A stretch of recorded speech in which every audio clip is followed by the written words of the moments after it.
Hello दोस्तों, welcome to my YouTube channel.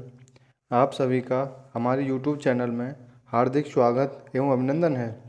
I hope आप सब अच्छे होंगे। तो आज का हमारा टॉपिक रहने वाला है करंट अफेयर का। आज है 9 फरवरी। 9 फरवरी 2023 से जितने भी करंट अफेयर के क्वेश्चन बनेंगे हम इस वीडियो में डिस्कस करेंगे। यानी 9 फरवरी 2023 से जितने भी करंट अफेयर के क्वेश्चन बन सकते हैं हम इस वीडियो में डिस्कस करेंगे।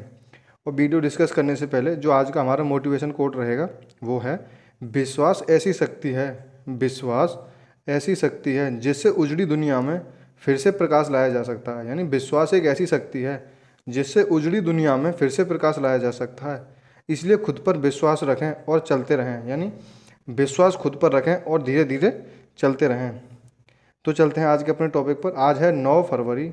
9 फरवरी 2023 से जितने भी करंट अफेयर के क्वेश्चन बनेंगे हम इस वीडियो में डिस्कस करेंगे। तो हमारा आज का क्वेश्चन रहेगा, हाल ही में श्रीलंका ने अपना 75वां स्थापना दिवस कब मनाया है।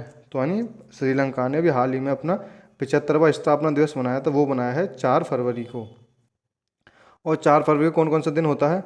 विश्व कैंसर दिवस। 4 फरवरी को विश्व कैंसर दिवस होता है। और अंतर्राष्ट्रीय मानव बंधुत्व दिवस, अंतर्राष्ट्रीय मानव बंधुत्व दिवस 2 फरवरी को होता है। विश्व आर्द्र भूमि दिवस, यानी 2 फरवरी को होता है विश्व आर्द्र भूमि दिवस। और 1 फरवरी को भारतीय तटरक्षक दिवस, इंडियन कोस्ट गार्ड डे, यानी जो 1 फरवरी को होता है भारतीय तटरक्षक दिवस होता है। नेक्स्ट क्वेश्चन है हमारा, हाल ही में किसने मातृभूमि बुक ऑफ द ईयर पुरस्कार जीता है। यानी मातृभूमि बुक ऑफ द ईयर पुरस्कार जीता है, तो ये जीता है डॉक्टर पैगी मोहन ने। तो ये किसने जीता है? डॉक्टर पैगी मोहन ने जीता है। यानी मातृभूमि बुक ऑफ द ईयर, मातृभूमि बुक ऑफ द ईयर पैगी मोहन ने जीता है। एकलव्य पुरस्कार 2022 ये पंकज आडवाणी को मिला है। गांधी मंडेला पुरस्कार ये दलाई लामा को मिला है। Para sports person of the year ये अवनी लेखरा को मिला है। यानी para sports person of the year Avani Lekhara को मिला है। नेक्स्ट है, हाल ही में किस राज्य में एशिया का सबसे बड़ा हेलीकॉप्टर कारखाना खोला गया है। यानी एशिया का सबसे बड़ा हेलीकॉप्टर कारखाना, तो ये खोला गया है कर्नाटक में। यानी कर्नाटक में एशिया का सबसे बड़ा हेलीकॉप्टर कारखाना खोला गया है।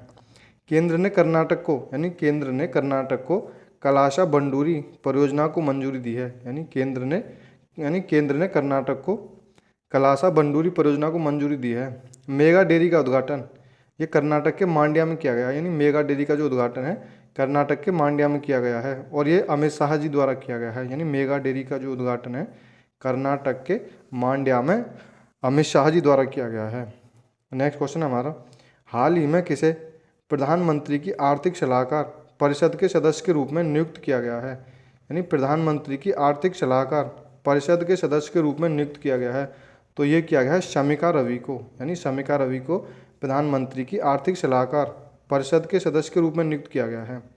असम के अभी नए डीजीपी अपॉइंट हुए हैं, तो वो हैं ज्ञानेंद्र प्रताप सिंह।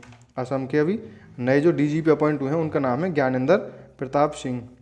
भारतीय वायुसेना के नए उपाध्यक्ष, नए उप प्रमुख, यानी भारतीय वायुसेना के जो अभी नए उप प्रमुख बने हैं वो हैं अमनप्रीत सिंह।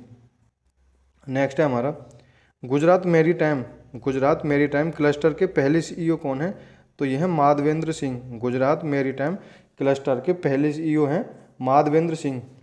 टाटा ट्रस्ट का सीईओ कौन है। तो यह है सिद्धार्थ शर्मा। बीआरओ में तैनात होने वाली पहली महिला अधिकारी, तो ये बनी है सुरभि जखमोला। यानी बीआरओ में तैनात होने वाली पहली महिला अधिकारी बनी है सुरभि जखमोला। नेक्स्ट क्वेश्चन है हमारा, भारत सरकार द्वारा हाल ही में किस वैश्विक संगठन के साथ व्यापार और प्रौद्योगिकी परिषद के अंतर्गत 3 कार्य समूहों का गठन किया गया है। तो ये किया गया है यूरोपीय संघ। यानी हाल ही में किस वैश्विक संगठन के साथ, यानी यूरोपीय संघ के वैश्विक संगठन के साथ व्यापार और प्रौद्योगिकी परिषद के अंतर्गत 3 कार्य समूह का गठन किया गया है। यानी भारत सरकार के द्वारा और यूरोपीय संघ के वैश्विक संगठन के साथ। क्वेड 2022 की जो बैठक हुई थी वो हुई थी टोक्यो जापान में। और क्वेड में कौन कौन से देश शामिल हैं? इंडिया, जापान, ऑस्ट्रेलिया और अमेरिका। इंडिया, जापान, ऑस्ट्रेलिया और अमेरिका। और जो क्वेड की जो एक्सरसाइज होती है उसको कहते हैं मालाबार। क्वेड का जो अभ्यास होती है वो उसको मालाबार बोलते हैं। मालाबार अभ्यास होती है इसकी। SCO की 2022 में अध्यक्षता ये समरकंद ने किया, यानी SCO शांघाई सहयोग संगठन की 2022 में अध्यक्षता समरकंद ने की है। समरकंद में कहाँ हुई है? समरकंद में भी उज्बेकिस्तान में हुई है। और 2023 में ये कहाँ होने वाली है? 2023 में भारत में होने वाली है। SCO 2022 में जो 2022 में जो बैठक होगी, जो शांघाई सहयोग संगठन की अध्यक्षता 2023 में भारत करेगा।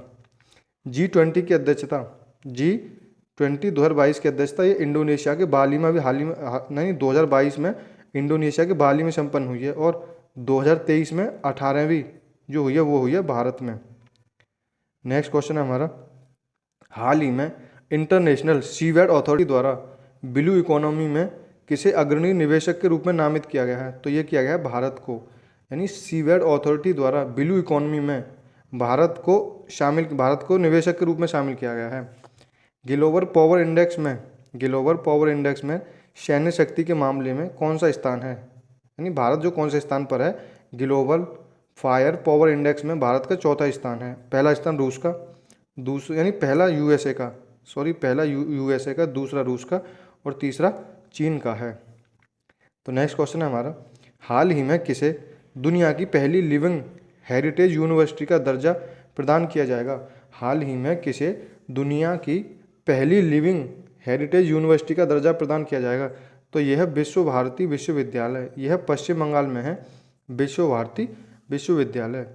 यूनेस्को द्वारा भारत की कितनी धरोहर शामिल है? यानी यूनेस्को द्वारा भारत की कितनी विश्व धरोहर शामिल है? तो वो है 40 विश्व धरोहर शामिल है। 32 जो शामिल हैं, 32 सांस्कृतिक हैं, 7 प्राकृतिक हैं और एक जो है वो मिक्स है, यानी मिश्रित है एक जो है। ग्रीन सिटी ऑफ इंडिया वो अभी हाल ही में हैदराबाद को चुना गया है, ग्रीन सिटी ऑफ इंडिया। हाल ही में भारत सरकार द्वारा किस देश के साथ जैव विविधता की रक्षा, नाभिकीय तथा सौर ऊर्जा के विकास पर समझौता किया गया है? तो ये किया गया है फ्रांस और संयुक्त अरब अमीरात के साथ। यानी भारत द्वारा किस देश के साथ? भारत ने फ्रांस और संयुक्त अरब अमीरात के साथ जैव विविधता की रक्षा, नाभिकीय तथा सौर ऊर्जा के विकास पर समझौता किया है। अभी हाल ही में जो वरुण अभ्यास हुई है वो हुई है इंडिया और फ्रांस के बीच, और ये यानी नौसेना का अभ्यास है। यानी जो वरुण अभ्यास हुई है इंडिया और फ्रांस के बीच हुई है, ये नौसेना की अभ्यास है। प्रोजेक्ट 75 इंडिया और फ्रांस के बीच है, यानी जो प्रोजेक्ट 75 है ये इंडिया और फ्रांस के बीच है। और इसमें क्या है, 6 स्कॉर्पियन पनडुब्बी हैं। तो वह नंबर 1 है INS Kalvari, number 2 INS Khanderi, number 3 है INS करंज, नंबर 4 है INS बेला, नंबर 5 है INS बागीर, नंबर 6 है INS बागसी। तो INS Kalvari, INS Khanderi, INS करंज, INS बेला, INS बागीर और INS बागसी। शक्ति और जो गरुड़ अभ्यास हुआ है वो इंडिया और फ्रांस के बीच हुआ है, शक्ति और गरुड़ अभ्यास। प्रधानमंत्री श्री नरेंद्र मोदी द्वारा हाल ही में दक्षिण भारत की पहली औद्योगिक कॉरिडोर परियोजना की आधारशिला कहाँ रखी गई है? तो ये रखी गई तुमकुरू में। और ये तुमकुरू कहाँ पर है? यह है कर्नाटक में है, यानी कर्नाटक के तुमकुरू में पहली औद्योगिक कॉरिडोर परियोजना की आधारशिला रखी गई है। और इसमें निवेश कितना है? 1776 करोड़ रुपए का निवेश है। यानी इसमें जो इस परियोजना को बनाने में इसका निवेश किया गया है 1736 करोड़ रुपए का निवेश किया जाएगा। आंध्र प्रदेश की राजधानी है विशाखापट्टनम। स्टैचू ऑफ प्रॉस्पेरिटी, यानी स्टैचू जो प्रॉस्पेरिटी है वो कैंपगौड़ा एयरपोर्ट बेंगलुरु में है। यानी स्टैचू ऑफ प्रॉस्पेरिटी है कैंपगौड़ा एयरपोर्ट बेंगलुरु में। नेक्स्ट है हमारा, वित्त वर्ष 2021-22 में भारत में सर्वाधिक विदेशी आवक प्रेषण किस देश से प्राप्त हुआ है? यानी विदेशी जो आवक जो प्रेषण वो USA से सबसे अधिक प्राप्त हुआ है, वो है 23.4% और दूसरे नंबर पर है UAE। तो UAE हुआ 18%। वज्र प्रहार जो अभ्यास है वो इंडिया और अमेरिका की है, वज्र प्रहार अभ्यास। USA की जो उच्च सदन है उसको क्या बोलते हैं हम? USA का जो उच्च सदन है उसको हम सीनेट कहते हैं। ग्लोबल हंगर इंडेक्स में जो भारत की रैंक है वो है 107वीं रैंक है ग्लोबल हंगर इंडेक्स में। विश्व खुशहाली सूचकांक में भारत की रैंक है 136वीं। विश्व खुशहाली सूचकांक में भारत की रैंक है 136वीं।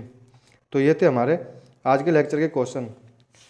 तो आज के लेक्चर जितने भी क्वेश्चन बन सकते थे हमने इस वीडियो में डिस्कस किए हैं। तो आज के मतलब 9 फरवरी से जितने भी करंट अफेयर के क्वेश्चन बन सकते थे हमने इस वीडियो में डिस्कस किए हैं। आई होप आपको हमारी वीडियो अच्छी लगी होगी, आपको हमारा लेक्चर अच्छा लगा हो। लेक्चर अच्छा लगा हो तो लाइक करें, कमेंट करें और ज़्यादा से ज़्यादा अपने दोस्तों में शेयर करें। और अभी तक हमारे चैनल पर नए हैं तो हमारे चैनल को सब्सक्राइब करें, बेल आइकन को क्लिक करें, जिससे कि आने वाली हर एक जानकारी आपको समय अनुसार मिल सके। Thank you guys. जय हिंद, जय भारत।